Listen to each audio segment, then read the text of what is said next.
Cluster news today और मैं हूं आपके साथ मानवी ठाकुर। शुरुआत करते हैं आज की खास खबरों से। जिस तरह से हमारे मुसलमान भाई, अब हमें हर बात में मुसलमान भाइयों को ही फॉलो करना है।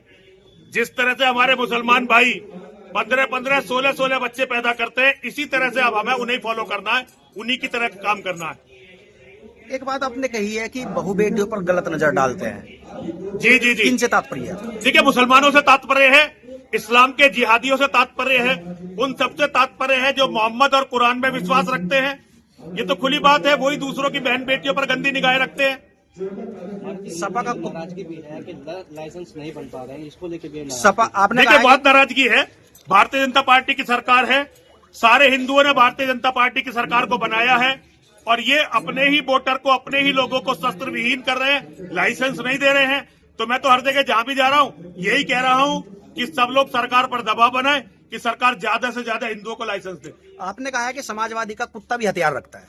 जैसे नेताओं के कई कुत्ते थे तो उन्होंने अपने कुत्तों के भी लाइसेंस बनवा दिए थे और भारतीय जनता पार्टी अपने लोगों को भी लाइसेंस नहीं दे रही, तो मैंने उसकी तरफ ध्यान दिलाया है।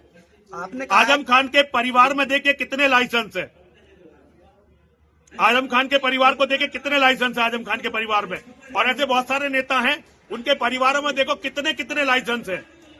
आपने कहा है कि तलवारों से क्या होगा, आतंकवादियों जैसे हथियार रखो। बिल्कुल बिल्कुल, तलवारों से क्या होगा। बांग्लादेश में जो हो रहा है, भारत के मुसलमान भी वही करना चाहते हैं हमारे साथ। जब लाखों की तादाद में, हजारों की तादाद में मुसलमान हमारे घरों को घेरेंगे तो उस समय तलवारें क्या करेंगी। तलवारों की कोई जरूरत नहीं, उस समय बड़े हथियार होंगे, वही हमें बचा पाएंगे। किस तरह का हथियार? जैसे तो ये हथियार वही होने चाहिए, बड़े हथियार, जैसे बड़ी बड़ी बंदूकें, राइफल, जो अच्छे हथियार है, ऑटोमेटिक हथियार, वो होने चाहिए बचाने के लिए, वो हमें मिलने चाहिए। बजरंग दल जैसे संगठन से काम नहीं चलेगा, ISIS जैसे संगठन। मैंने कहा है हमें हर बात में मुसलमान भाइयों को फॉलो करना है। अब बजरंग दल जैसे संगठनों से कोई काम नहीं बनने वाला।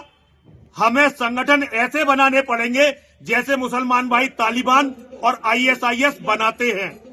इसी तरह के संगठन हिंदुओं के होने चाहिए, मैंने ये कहा है और मैं अपनी बात पर बिल्कुल अडिग हूँ। जब इतने बड़े हथियार रखे जाएंगे तो उससे तो कत्लेआम होगा। कत्लेआम की क्या जरूरत है, आत्मरक्षा के लिए चाहिए हथियार।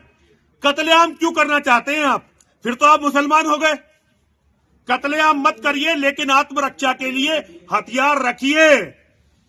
कश्मीर की तरह, बंगाल की तरह, पश्चिमी उत्तर प्रदेश जहां हम खड़े हैं, अपने बच्चों को बचाने की जिम्मेदारी, आपके बच्चों को कोई पुलिस नहीं बचाएगी, कोई नेता नहीं बचाएगा, कोई हिंदू संगठन नहीं बचाएगा। आपको अपने बच्चे अपने आप ही बचाने हैं। लेकिन हथियार तो तब रखे जाएंगे ना जब सरकार लाइसेंस देगी। तो सरकार से लाइसेंस लो, क्यों नहीं ले रहे लाइसेंस। सरकार तुम्हारी बनाई हुई है, दबाव डालो सरकार पे कि सरकार लाइसेंस दे। तो बड़े हथियारों में कहाँ देगी? क्यों नहीं देगी सरकार, सरकार को देने चाहिए। अगर कानून कोई बदलना पड़े, सरकार को कानून बदलना चाहिए। तो आपके हिसाब से तो तोप का भी लाइसेंस होना चाहिए। तोप का लाइसेंस, हाँ भैया, अगर कोई चाहे तो ले लो, अमेरिका में मिलता, अमेरिका में तोप खरीद सकते हैं लोग। अगर किसी का मन करे, वो इस लायक हो और सरकार को लगे कि इसे तोप की जरूरत है, तो तोप क्यों ना दे। मुझे तो खुद तोप का लाइसेंस चाहिए ताकि अपने मंदिर पर लगा सकूं। अभी 10,000 मुसलमानों ने मेरे मंदिर पे हमला कर दिया था 2023 में, नहीं 2024 में, 3 अक्टूबर 2024 नवरात्रि में 10,000 मुसलमानों ने हमला कर दिया था मंदिर पे। अगर कभी हम मंदिर पे आगे हमला करें, हमें तो तोप का लाइसेंस मुझे खुद चाहिए। अप्लाई कीजिए फिर।